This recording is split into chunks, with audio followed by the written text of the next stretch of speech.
La ciudad de Jerusalén estaba abandonada, estaba huérfana de un rey. Meses habían pasado y la ciudad no tenía rey. Ahora la gente de la ciudad comenzaba a desesperarse, algunos comenzaban a depravarse, la ciudad comenzaba a ser un caos.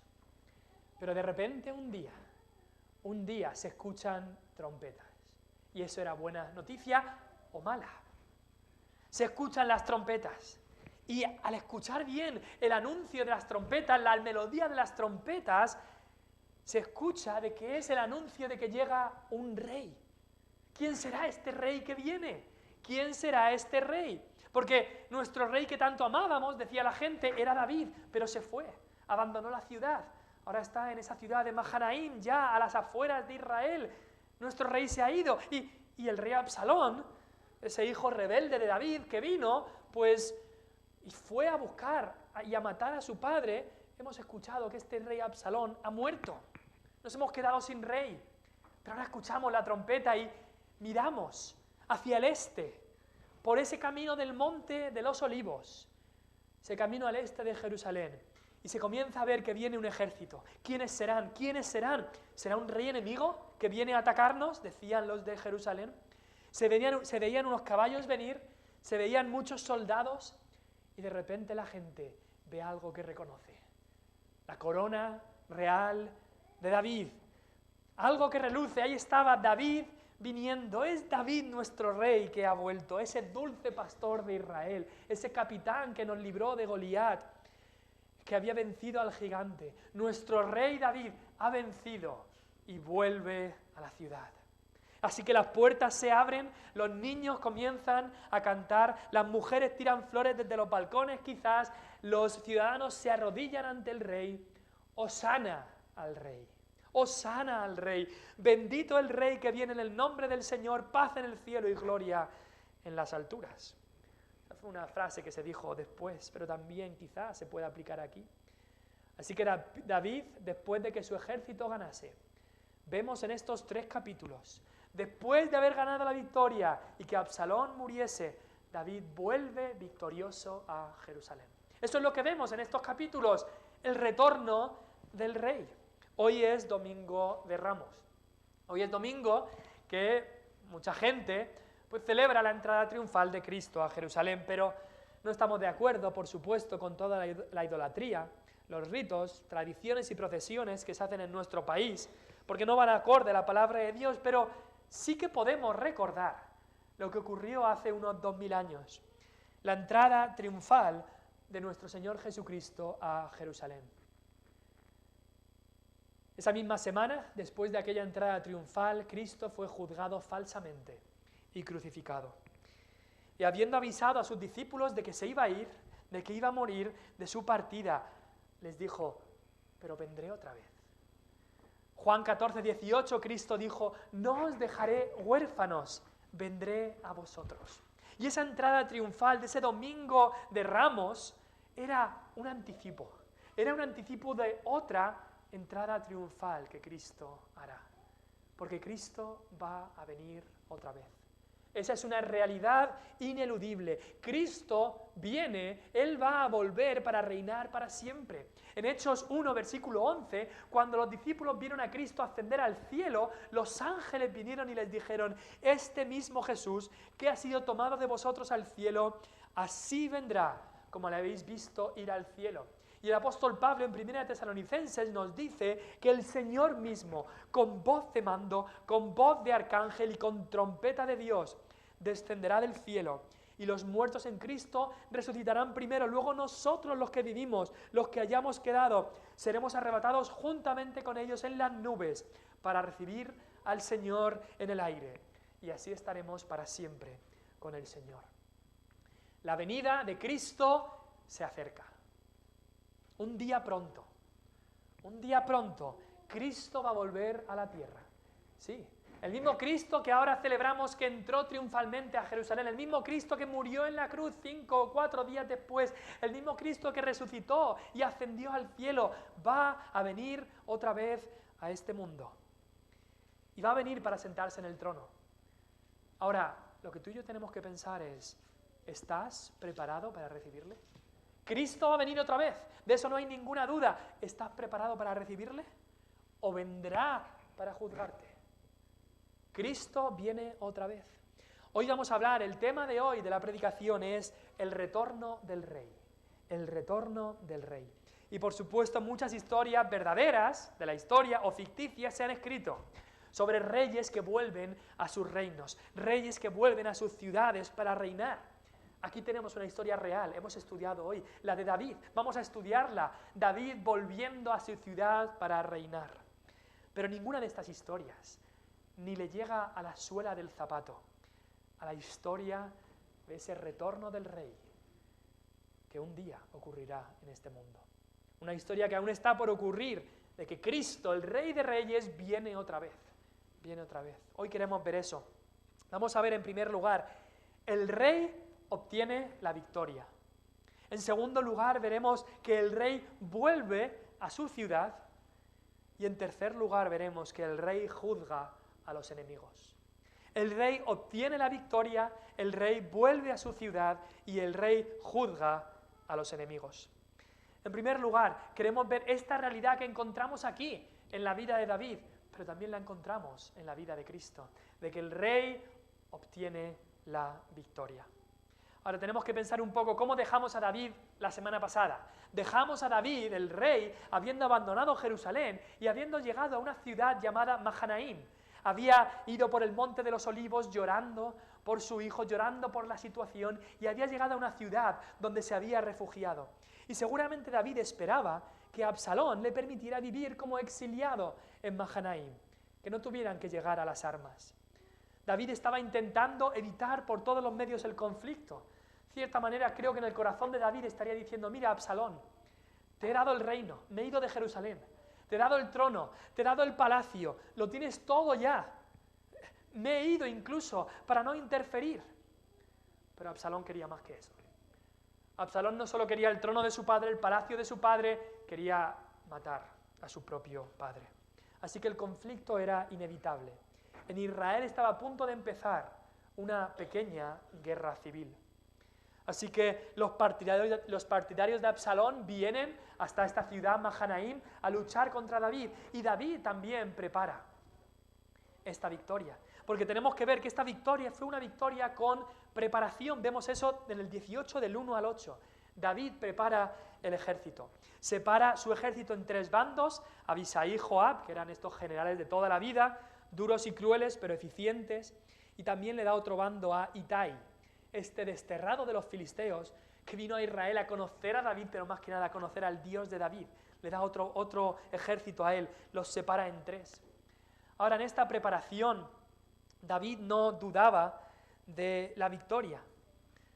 Sabía que Dios iba a dar la victoria, pero en la preparación les da un encargo bien curioso y bien difícil también a su ejército. Les dice: por favor, tratad bien a Absalón. Pero si Absalón es el rebelde, Absalón te quiere matar. David sabía que Dios le iba a dar la victoria, pero les dijo: tratad con misericordia. Versículo 5, tratad benignamente por amor de mí al joven Absalón. Al joven Absalón. Eso les dice David a su ejército. Y podríamos decir: David, pero ¿no es eso un poco injusto? Tu hijo se merece el castigo. Pero aún ahí vemos algo de incluso el amor de Cristo. ¿No dijo eso Cristo también cuando estaba en la cruz? Los ángeles estarían diciendo: aquellas personas que han crucificado al Señor Jesucristo merecen el juicio. Y Cristo en la cruz, ¿qué dijo? Padre, perdónalos, porque no saben lo que hacen. Por amor de mí mismo, trátalos bien. Padre, perdónalos porque no saben lo que hacen. ¡Cuánta misericordia! Esta fue una victoria preparada incluso con este recado que da David. Tened misericordia de Absalón. David sabía que Dios le iba a dar la victoria, pero dice: no matéis a mi hijo. También esta fue una victoria dada por Dios. Sí, fue preparada, pero Dios dio la victoria. Nos dicen los salmos que el caballo se alista para el día de la batalla, y como soldados deben prepararse. El caballo debe prepararse para el día de la batalla, pero dice ese salmo, mas el Señor es el que da la victoria. Sí, hay que preparar al caballo para la guerra, pero Dios es el que da la victoria. Y eso pasó exactamente aquí. David y sus hombres se prepararon para esta guerra, pero Dios le dio la victoria. Es más, en el versículo 8 nos dice, y la batalla se extendió por todo el país, y fueron más los que destruyó el bosque aquel día que los que destruyó la espada. Estaban cerca de un bosque, y Dios obró de una manera para que muchos de Israel que seguían a Absalón fueran muertos, incluso cayéndose, tropezándose en los árboles de este bosque. Qué ingenuo era Absalón, que pensaba que podría ganarle a David, su padre, por número de hombres. David tenía a Dios de su lado. Y aunque Dios en verdad estaba disciplinando a David por su pecado, Dios había perdonado a David en su arrepentimiento, Dios estaba con él. Era imposible ganar en una guerra a David si Dios estaba con él. Y así, la victoria del Evangelio en este mundo está asegurada, porque Dios la va a traer. Dios va a traer la victoria. Ahora, eso no nos exime a nosotros de prepararnos. David se preparó y Dios le dio la victoria. Así nosotros debemos de prepararnos, organizarnos, entrenarnos como soldados del Señor para ir y predicar el Evangelio a toda criatura, para luchar contra el pecado. Y Dios dará la victoria. Y Dios da la victoria incluso en la muerte de Absalón. Siempre se ha pensado, y quizá algunos lo tenemos en la imagen, de que fue el pelo de Absalón, ese pelo tan largo que él tenía, que se le enredó en un árbol, pero más que nada, dice ahí el versículo 9, se encontró Absalón con los siervos de David, iba Absalón sobre un mulo, y el mulo entró por debajo de las ramas espesas de una gran encina. Y se le enredó la cabeza en la encina, y Absalón quedó suspendido entre el cielo y la tierra, y el mulo en que iba pasó delante. No dice que se le enredó el pelo, sino la cabeza. Así que seguramente de alguna manera la cabeza de Absalón quedó enredada en uno de estos árboles y quedó ahí suspendido sin poder moverse y a la merced de los soldados de David. Qué situación más difícil él quedó. Y leemos ahí que algunos siervos, habiendo escuchado lo que David había dicho, no quisieron hacer nada, pero Joab, este hombre duro y cruel, fue y él y sus siervos mataron a Absalón.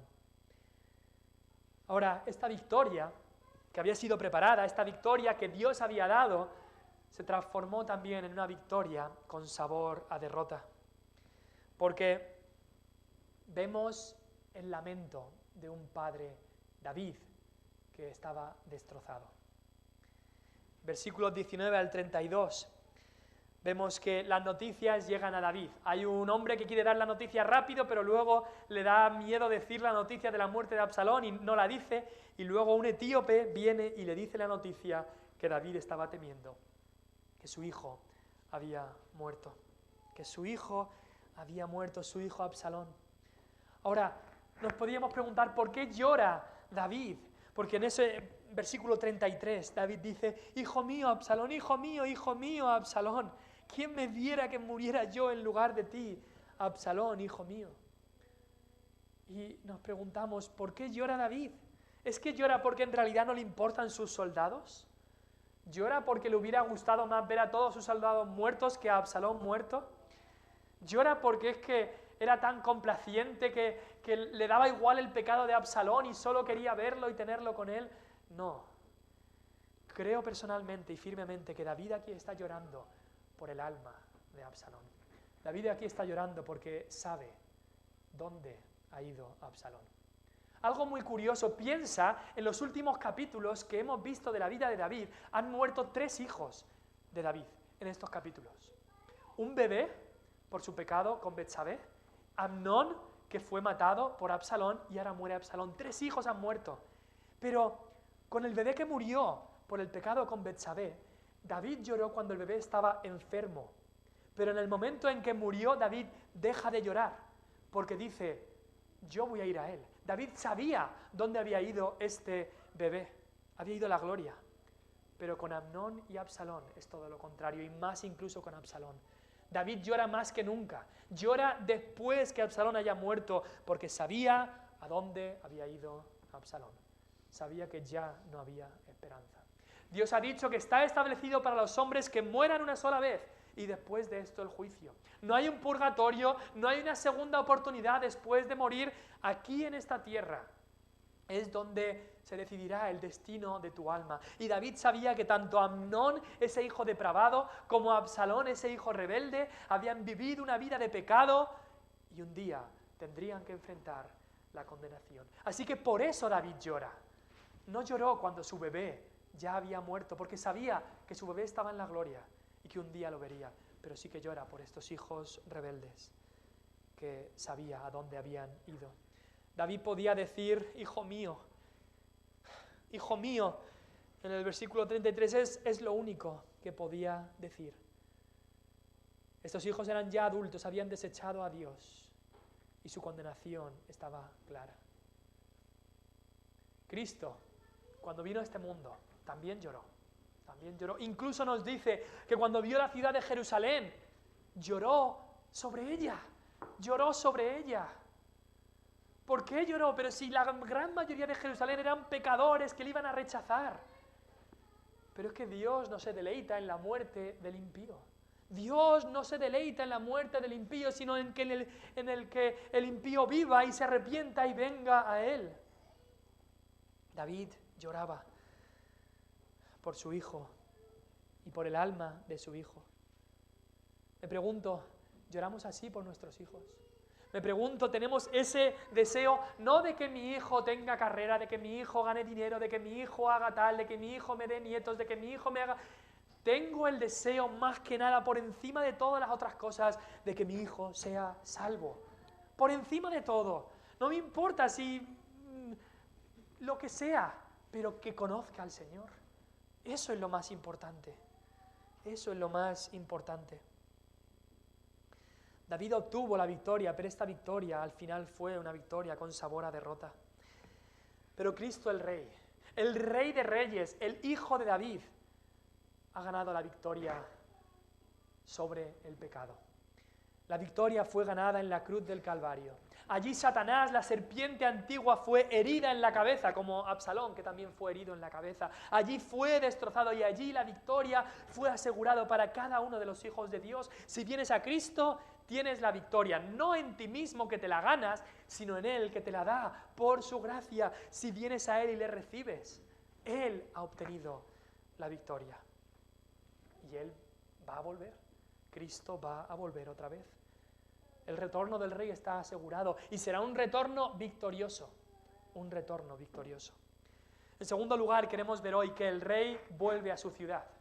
Hemos visto que el Rey obtiene la victoria. Cristo obtendrá siempre la victoria. Pero en segundo lugar, veremos que el Rey vuelve a su ciudad. El ejército de David había vencido. Absalón había muerto. Pero David aún seguía en esta ciudad, en Mahanaim. El trono en Jerusalén estaba vacío. El país estaba en confusión. El versículo 8 nos dice que Israel, el versículo 8 del capítulo 19, que Israel había huido cada uno a su tienda, a su ciudad. Después que Absalón murió, cada uno se fue a su casa, ahí cada uno a hacer lo suyo propio, quizá como en el tiempo de jueces, que cada uno haga lo que bien le parezca, ¿no? Pero eso no es lo que quería Dios, el reino así se iba a destrozar, como ocurrió en el tiempo de jueces. Pero ya en las tribus de Israel se estaba hablando, ¿qué vamos a hacer con David? ¿Qué tenemos que hacer? Habíamos confiado en Absalón y nos ha traicionado, ha caído, nos ha fallado. ¿No deberíamos volver a traer a David y hacerle nuestro rey? Así que vamos a ver cómo el rey David vuelve a su ciudad. Y vamos a ver que primero los mensajeros anuncian su llegada. Hay unos mensajeros que David envía para anunciar su llegada. Versículo del 8 al 15 se nos dice que los de Judá, la familia de David, la tribu de David, estaban más confundidos que el resto de Israel. Quizá decían, bueno, estamos bien como estamos. ¿Traemos de vuelta a David o no? ¿Qué vamos a hacer? Así que el rey escoge a 2 sacerdotes, Sadoc y Abiatar, quienes estaban en Jerusalén, para que ellos hablen con los ancianos, con los líderes de Judá. Curioso, David escoge hombres piadosos y santos, que serían respetados para que hablen así, para que sean sus mensajeros, de anunciar su venida. Así Sadoc y Abiatar convencen a los líderes de Judá de su error, que tenían que traer ya a David. Les hacen ver su necesidad. Necesitáis que David venga, o si no el reino será destruido.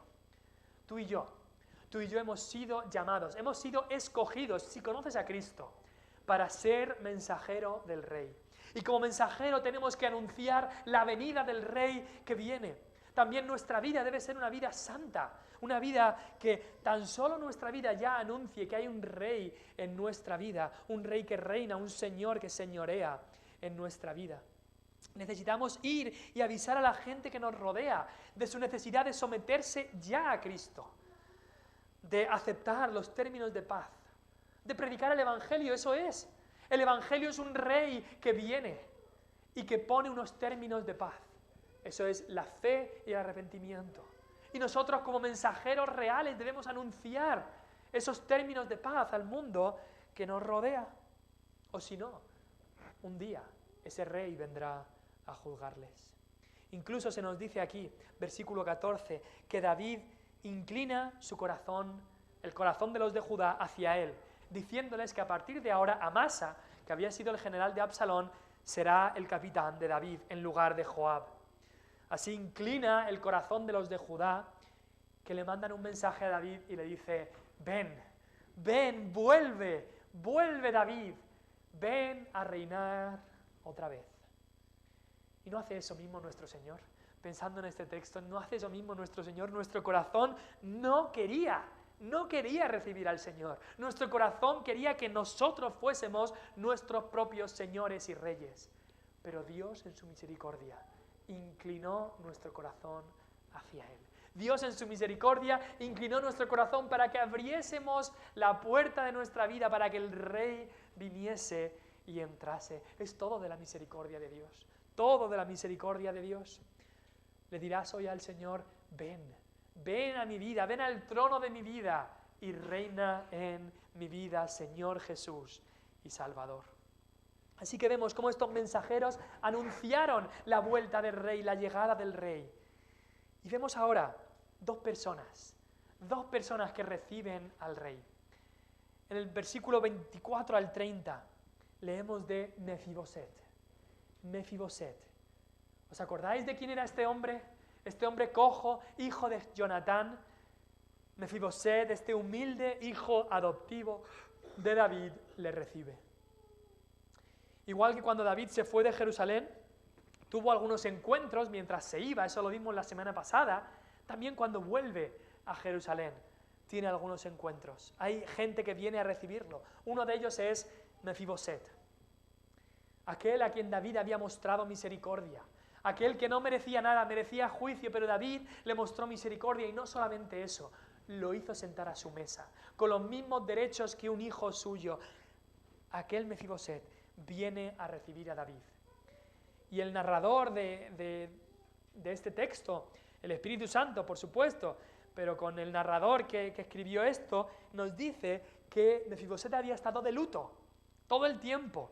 Nos dice que no había lavado sus pies, ni cortado su barba, ni lavado sus vestidos. Y no es que quisieras no ser higiénico, sino que esas eran cosas que se hacían cuando uno estaba de luto. Cuando uno estaba de luto por algo triste, lamentando y llorando, hacía estas cosas.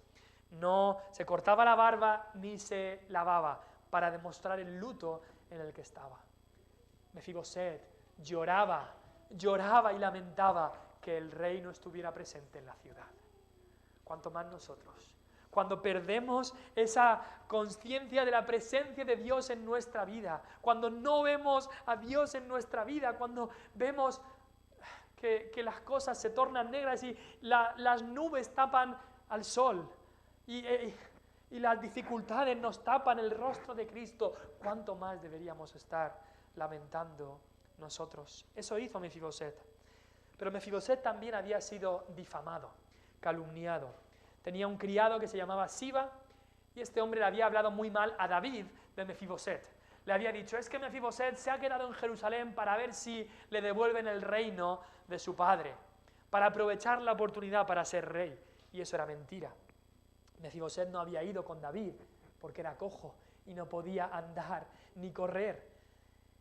Y David, que se había creído al siervo en un principio, ahora reconoce que se había equivocado. Y vemos aquí en la actitud de Mefiboset una actitud incluso de humildad, porque David le había dado todas las tierras de Mefiboset a su criado, y él dice, bueno, pues repartíroslas. Y Mefiboset dice, no, que se las quede todas él. No, que se las quede todas él. Cuando te den una herida en la mejilla, pon la otra mejilla. Si te dicen de ir 1 milla, ve con el 2. No estaba pensando en las cosas materiales. Para él lo más importante era que el rey volvía a estar en el trono. Mira como dice el versículo 30, 19-30. Deja que él las tome todas, pues que mi señor el rey ha vuelto en paz a su casa. ¿Es así para ti, cristiano? Cristo es todo. Cristo es todo. Vale mucho más en tu vida recobrar el gozo de tu salvación, recobrar la presencia de Cristo en tu vida, que las posesiones materiales. Deja que Él las tome todas. Así estaba Mefiboset. Me imagino Mefiboset esos meses que David estuvo fuera, llorando, orando y lamentando que el rey vuelva, que el rey vuelva. Y así debemos también hacer nosotros. Quizás seamos difamados, quizá en nuestro celo por el Señor, en nuestro ruego, seamos tachados de muchas cosas, pero el pueblo del Señor debe ser un pueblo que anhele esa esperanza bienaventurada de que Cristo va a volver. Dice 2 de Pedro 3:12, esperando y apresurándoos. Por un lado esperando, pero por otro lado tan llenos de deseo de que Cristo venga que no podemos esperar, esperando y apresurándoos para la venida del día de Dios. ¿Estás deseando que tu Señor vuelva? ¿O te rompería algunos planes que tienes hechos? ¿Estás deseando que Cristo venga? Aquí así vemos el ejemplo de Mefiboset, pero hay otro hombre, Barzilai, del capítulo 19, del 31 al 40. No solo Mefiboset, pero también Barzilai, un obrero fiel, entra con David. Este hombre Barzilai había servido a David con su dinero, con sus bienes, cuando David estaba en Mahanaim. Cuando incluso va de su ciudad, Rogelim, hasta Mahanaim, con comida de todo tipo, para que David y sus hombres no pasasen hambre. Era un hombre que Dios había bendecido, un hombre rico. Pero ¿por qué da el Señor riquezas si no es para que se las devolvamos a Él? Para eso nos da el Señor las riquezas, para eso nos da el Señor, para que se lo demos a Él, para ayudar a nuestro prójimo, para que se extienda el nombre de Cristo en este mundo. Y era un hombre que amaba tanto a David que quería volver con David en su vuelta al trono, quería estar allí en la coronación. Incluso David le da la recompensa de que ven y vive conmigo en el palacio, y él estaba sorprendido, no estaba esperando eso. No es alguien que venía con David para hacerle un favor, para que el favor fuera devuelto. Hay muchos que hacen eso, ¿no? Hoy por ti, mañana por mí. Pero eso no es lo que Barzilai estaba esperando. Yo lo hago por ti, oh David. Y no estaba esperando nada de vuelta. Incluso lo que hace al final es que su deseo es más que sus hijos, es más para sus hijos que para él mismo. Él ya tenía 80 años, en ese tiempo la gente moría antes, con esa edad le quedaba poco, pero su deseo era que sus hijos, sus nietos, su descendencia estuviera con el rey, que ellos tengan ese privilegio. Yo prefiero ya retirarme, y eso hace. Qué ejemplo de un hombre que utiliza sus riquezas para el rey y que tiene un deseo de que sean sus hijos los que estén con el rey, los que tengan ese gran privilegio. Vemos aquí David, el rey, vuelve a su ciudad. Unos le reciben desde Jerusalén y otros vienen con el rey. Eso es el cuadro que ocurrirá en la venida del Señor. Así ocurrirá en el retorno del Rey de Reyes. Se nos dice que los santos que hay en el cielo, que ya han muerto, vendrán con Él. Y nosotros, los que quedamos, nos uniremos a Él en esa marcha triunfal a este mundo. Te pregunto, el Rey, te digo y te afirmo, el Rey viene. Cristo va a volver. ¿Estás preparado? ¿Le recibirás como estos hombres? ¿Con humildad? ¿Con servicio? ¿Anhelando su venida? Porque el último punto que vamos a ver es que el rey que obtuvo la victoria, el rey que vino a la ciudad, el rey también juzgó a los enemigos. Y hay dos enemigos que se nombran aquí que el rey juzga. En primer lugar está el juicio postergado de Simeí. Hay un hombre llamado Simeí, que David lo juzga, pero posterga ese juicio. Nos dicen estos versículos, capítulo 19, versículo 16, que al llegar, venía un hombre llamado Simeí con 1000 hombres. Este era el hombre que unos meses antes, lo vimos la semana pasada, había maldecido a David, le había tirado piedras, se había burlado de él, y ahora viene en son de paz. Y viene con 1000 hombres también en son de paz. Y en el versículo 19 le dice: no me culpe, mi señor, de iniquidad. Yo, tu siervo, reconozco haber pecado. Y alguno diría: ¡ay, qué bien! ¡Ay, qué arrepentimiento!, ¿no? ¡Qué arrepentimiento! ¡Ay, qué bien! Pues recibámoslo y todo bien. Ha dicho que ha pecado, ya está. Pero necesitamos discernimiento. Porque hay un arrepentimiento verdadero y hay un arrepentimiento falso. El arrepentimiento de Pedro después de negar al Señor fue un arrepentimiento verdadero. El arrepentimiento de Judas después de traicionar al Señor fue un arrepentimiento falso. El arrepentimiento de David después de pecar con Betsabé fue un arrepentimiento verdadero. El arrepentimiento de Saúl después de pecar contra de Dios y tomar ese puesto que a él no le pertenecía y desobedecer a Dios, ese arrepentimiento fue falso. Y aquí tenemos un arrepentimiento falso. Y tenemos como cristianos que tener discernimiento para ver en nuestro corazón primero y también en la vida de otros qué es un arrepentimiento falso y qué es un arrepentimiento verdadero. Y aquí en el arrepentimiento de Simeí vemos unos puntos que está claro que era un arrepentimiento falso. Mira cómo el arrepentimiento falso pide perdón solo una vez que ha sido descubierto y es público. Ese es arrepentimiento falso, que solo pide perdón cuando ya la han pillado, entonces sí que pide perdón. Cuando ya es público todo lo que ha hecho, entonces pide perdón. Eso no es arrepentimiento verdadero. El arrepentimiento falso también habla de su pecado contra otros, pero nunca de su ofensa contra Dios. Si te fijas en las palabras de Simeí en esos versículos, habla de que sí, he pecado contra ti, perdóname David, pero nunca menciona a Dios. No menciona que su pecado era contra Dios, que había ofendido a Dios, que era Dios el que un día le juzgaría, que era Dios el que odia el pecado. No dice nada de eso. Además, el arrepentimiento falso le da pánico, le da miedo las consecuencias del pecado, pero no le da miedo la gravedad del pecado. No le da miedo el pecado en sí, no aborrece el pecado en sí, aborrece la paga del pecado. Se quiere librar del infierno, eso sí, pero no se quiere librar del pecado. Le gustaría ir al cielo con todo su pecado, pero eso así no funciona. Además, el arrepentimiento falso intenta protegerse de las consecuencias con el favor de la gente. No fue solo Simeí a David, se trae a 1000 personas para protegerme. A ver si me van a hacer algo, me traigo a 1000 personas para que no me pase nada. Y además, el arrepentimiento falso habla de sus méritos para compensar el pecado. Mira cómo Simeí le dice a David en el versículo 20. Hoy yo he venido el primero de toda la casa de José para descender a recibir a mi señor el rey. El arrepentimiento falso habla de sus méritos. Mira lo que he hecho yo ya, así que me tienes que perdonar. Eso es arrepentimiento falso. Tenemos que llevar mucho cuidado de que no sea ese nuestro arrepentimiento. Y también llevar cuidado cuando lo vemos en otros, porque eso no es arrepentimiento verdadero. Ese es un arrepentimiento que se ríe de Dios, que se burla de Dios, que se ríe de Cristo, pero Cristo viene para juzgar. Nos dice aquí que David posterga ese juicio. En su misericordia no juzga aquí a Simeí, sino que posterga ese juicio. Y en el lecho de muerte de David, en Primera de Reyes 2, le dice a Salomón sobre Simeí que este hombre había pecado gravemente contra el rey y contra Dios. Y Salomón le vuelve a dar otra oportunidad. Simeí peca y desobedece esa última oportunidad de Salomón y Simeí al final murió por su pecado. Sabed que vuestro pecado os alcanzará.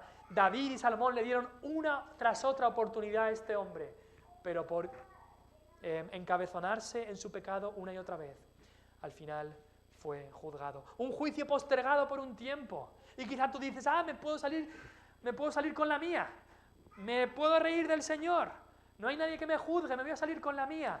Puede ser que el Señor en su misericordia postergue tu juicio, pero tu juicio llegará, tu juicio llegará. Hay otro hombre en el capítulo 20 que tuvo que ser juzgado, y este es el juicio ejecutado de Seba. Tenemos el juicio de Simeí, pero aquí tenemos el juicio de Seba. Porque cuando llega David con todos los suyos ahí a Jerusalén, están los de Israel, están los de Judá, los de la familia de David, comienza a haber una discusión.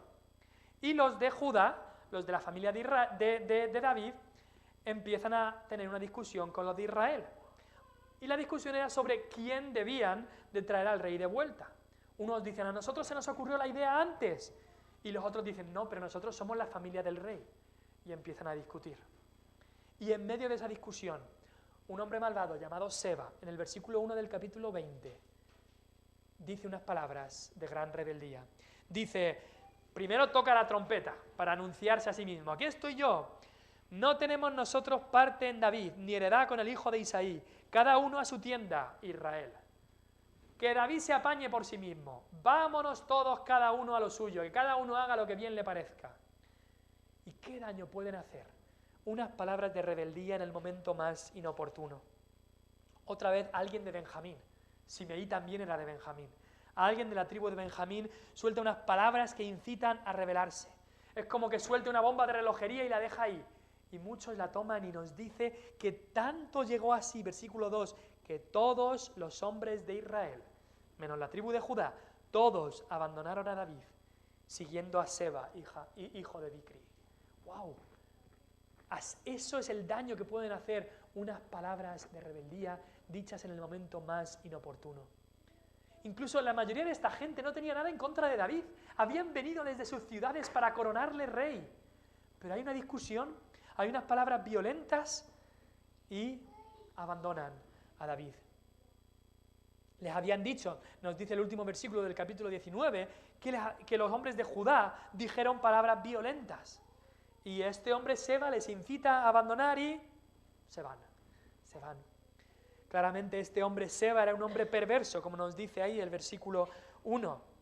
Y en realidad no era parte del pueblo espiritual de Dios, aunque por nacimiento era israelita, pero en el corazón no era israelita. Circuncidado sí, pero no circuncidado el corazón. Y estos versículos del capítulo 20, con este otro traspiés, después del traspiés y después del problema con Absalón, otro traspiés que se le suma a la vida de David, es una descripción triste. Estos versículos que vamos a ver rápidamente en el capítulo 20, una descripción de muchas divisiones que ocurren en iglesias. Como incluso en momentos buenos, cuando hay victorias espirituales, Satanás se tiene que meter y hace su obra de dividir. Eso es lo que le encanta hacer a Satanás, meterse dentro y dividir.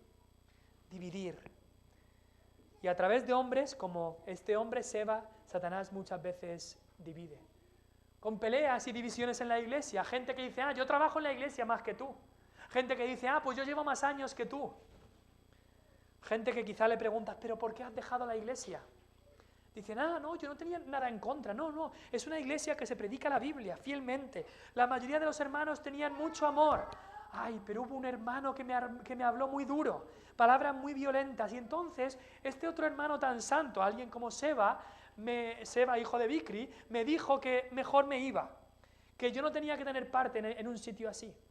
Y muchas veces hay divisiones en iglesias por asuntos sin importancia, como simplemente a ver quién era el que había traído a David, o por unas palabras fuertes, como las palabras de Judá, que dice que fueron más violentas. Qué triste que eso ocurra.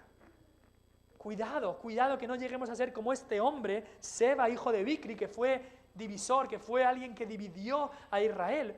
O cuidado también que no seamos los que seguimos a hombres perversos, como nos habla el capítulo 20. Judas en el Nuevo Testamento nos habla y nos dice, en el postrer tiempo, y vivimos en esos tiempos, en el postrer tiempo habrá burladores, como Seba se burló, burladores que andarán según sus malvados deseos. Estos son los que causan divisiones, los sensuales que no tienen al Espíritu. Solo quieren hacer las cosas para ellos mismos. Y David sabía que esto había que pararlo. David sabía que el juicio debía caer contra este hombre antes de que fuera demasiado tarde, antes de que esta cizaña se expandiera, antes de que este veneno fuera tragado por más gente en Israel. Así que decide reunir a Judá, como Amasa era su general, manda, el primer encargo que le da a Amasa es que reúna a Judá y que vayan a por este hombre. Pero Amasa, no sabemos por qué, se toma más tiempo del que debía. Se detuvo más del tiempo que le había sido señalado. Nos dice ahí el capítulo 20, el versículo 5. Se detuvo más tiempo, quizá por negligencia, quizá no lo veía tan urgente, quizá por pereza, no lo sabemos. Como una vez leí a alguien que decía, no dejes para mañana lo que puedas dejar para pasado mañana. Y así hay gente que vive en ese tipo de pereza. Pero si eso está mal en las cosas de este mundo, ¿cuánto más en la obra de Dios? Dice Jeremías 48, maldito el que hiciere indolentemente, perezosamente, la obra del Señor. Maldito el que hiciere perezosamente la obra del Señor. La obra del Señor es urgente. Aquí lo que debía ser hecho era urgente. Así que esta negligencia provoca que David llame a los de siempre, a Joab y a Abisai, para que hagan el trabajo. Y en el camino leemos que Joab mata a Amasa. Otra vez, Joab mata a un general que era mejor que él. La crueldad de este hombre fiel a David era tremenda. E incluso Amasa era hijo de la prima de Joab. Es que eran familia incluso, pero siendo familia no le daba igual. Si lo estorbaba, lo mataba. Al final, Abisai y Joab encuentran a este hombre perverso, Seba, comienzan a atacar la ciudad donde está una mujer sabia, les habla y les dice, ¿por qué nos atacas? Y Joab dice, solo busco la vida de este hombre perverso que debe morir por su rebeldía contra el rey. Y este hombre al final muere y el juicio es ejecutado contra el que se rebelaba contra el rey. Te aviso, nadie podrá escapar del juicio de Cristo. Seba intentó escapar de ciudad en ciudad, arrastró a gente, pero al final cayó. Cristo viene otra vez. Cristo viene otra vez. Quizá hay aquí algunos indecisos. Quizá hay algunos aquí que no os habéis decidido aún a uniros al ejército de Él, al ejército de Cristo, al ejército del Rey de Reyes, a ser parte de su pueblo, a recibirlo como tu Señor y Salvador. Aquellos que están indecisos, te digo, el Rey siempre gana. El Rey siempre gana. No puedes hacer nada contra Él. O te unes, o te gana hoy y te unes a Él y recibes su paz y su amor, o te ganará en un futuro cuando será demasiado tarde. El Rey siempre gana. Únete a Él antes de que sea demasiado tarde. Pero hay también cristianos aquí que a veces vemos la maldad de este mundo, nos asombramos, nos aterrorizamos, nos venimos abajo, nos desesperamos con la maldad de este mundo. Cristiano, el Rey siempre vuelve. El Rey siempre vuelve. El Rey de Reyes va a volver. Ten ánimo. No sabemos cuándo será, pero sabemos que volverá. Y como hemos cantado hoy, esta canción que no muchos conocían, pero oh ven, bendito Emanuel, de la maldad rescata a Israel. Y la iglesia del Señor es el Israel espiritual de Dios. Indeciso, el Rey siempre gana. Cristiano aquí, el Rey siempre vuelve. Pecador no arrepentido, que sigues en tu pecado, sigues negándote a recibir a Cristo, a someterte a Él, te aviso, el Rey siempre juzgará. El Rey va a juzgar a aquellos que se levantan contra Él. Yo no me he levantado contra Cristo. Si no te has sometido a Cristo, a su palabra, si no la has recibido como Señor y Salvador, estás contra Él. Quien no es contra mí, conmigo es. Quien no es conmigo, contra mí es. No hay posición intermedia. No hay posición intermedia. ¿Sabes cómo acaba este libro? ¿Sabes cómo acaba la Biblia? La Biblia acaba, en el penúltimo versículo de la Biblia, con unas palabras de Jesucristo, que dijo, ciertamente vengo en breve. Ciertamente vengo en breve. El Señor Jesús va a volver. Y la pregunta es, ¿cuál es tu respuesta? ¿Cuál es tu respuesta? ¿Estás deseando? Sí, ven, Señor Jesús. ¿O serás como algunos aquí, rebelándose en contra del Señor? ¿Te opondrás a Él como Seba, este hombre que se opuso e intentó arrastrar a muchos de Israel en contra del rey? Quizá tú dices, no, yo no tanto, yo entre Pinto y Valdemoro, yo entre el mundo y la iglesia. Quizá como este Simeí, ¿no? Que sí, unas veces con su vida maldecía a David, pero luego va y muestra arrepentimiento, pero un arrepentimiento falso.